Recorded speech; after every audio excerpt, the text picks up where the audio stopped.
যে সমস্ত তথ্যগুলো রেখে মামলা করেছিলাম যা হওয়া উচিত তাই হয়েছে। নির্দিষ্টভাবে বলতে গেলে আমরা যে যে ইস্যু নিয়ে মামলা করেছিলাম, মূলত নন লিস্টেড ক্যান্ডিডেট চাকরি পেয়েছে, র্যাঙ্ক জাম্প করে চাকরি পেয়েছে, after expiry of the panel চাকরি পেয়েছে, টোটাল যে ডিক্লেয়ার্ড ভ্যাকেন্সি তার থেকে বেশি সংখ্যক ব্যক্তিকে চাকরি দেওয়া হয়েছে, আদালত সবগুলোর কগনিজেন্স নিয়েছে। আদালত কগনিজেন্স নিয়ে আদালতের সামনে তিনটে রাস্তা ছিল, আদালত সেটাও বলেছে আজকে। এক, রিট পিটিশনগুলো বাতিল করে দেওয়া, যেটা আমরা ফাইল করেছিলাম।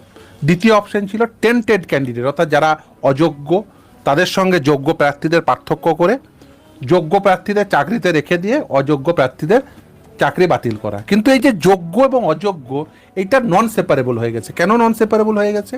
তার কারণ ওএমআর শিটে ম্যানুপুলেশন আছে। এখন ওএমআর শিটে যদি ম্যানুপুলেশন থাকে তাহলে কি করা সম্ভব হবে না, কারণ ওএমআর শিটের উপর ভিত্তি করে ইন্টারভিউ লিস্ট তৈরি হয়। ইন্টারভিউ লিস্ট কাদের তৈরি হয়? যতগুলো ডিক্লেয়ার্ড ভ্যাকেন্সি তার 1:1.4 রেশিওতে ইন্টারভিউ লিস্ট তৈরি হয়। অর্থাৎ ধরুন ভ্যাকেন্সি 100টি, তাহলে 140 জনকে ইন্টারভিউয়ে ডাকা হবে।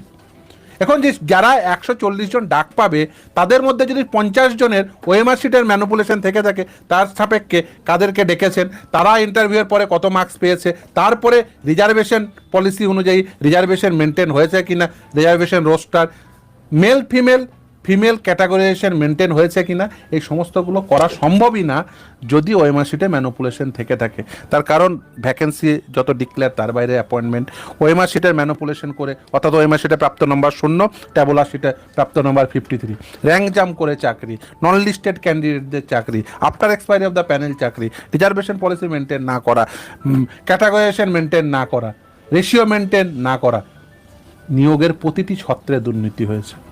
সর্বোপরি যে রিক্রুটমেন্ট রুলস 2016, এই 4টে নিয়োগ প্রক্রিয়ার সাপেক্ষে গ্রুপ সি, গ্রুপ ডি, নবম দশম, একাদশ দ্বাদশ মেনটেন হয়নি। আদালত বলেছেন, স্পষ্ট করে বলেছেন। ইভেন শুধু তাই নয়, যে ওএমআর শিটগুলো অ্যাসেস করার জন্য যে এজেন্সি অ্যাপয়েন্টমেন্ট পেয়েছিল নাইসা আবার আরেকটা এজেন্সি অ্যাপয়েন্ট করেছিল, এনগেজ করেছিল, ডাটা স্ক্যানটেক। আদালত এই যে এসএসসি চেয়ারম্যানকে সরাসরি জিজ্ঞাসা করেছিলেন, আপনি এই ধরনের কোম্পানির নাম শুনেছেন? তিনি পুরোপুরি আকাশ থেকে পড়েছেন, তিনি বলেছেন আমি শুনিনি। অথচ এসএসসির চেয়ারম্যান যে কোম্পানির নাম শুনেনি সেই কোম্পানি এই নিয়োগ প্রক্রিয়ার সঙ্গে যুক্ত। ভাবুন, আদালত নির্দেশ দিয়েছে ওই যে ওএমআর শিটগুলো উদ্ধার হয়েছে সেগুলো 65B কমপ্লায়েন্স হয়েছে বলে আদালত আজকে রায় দিয়েছেন।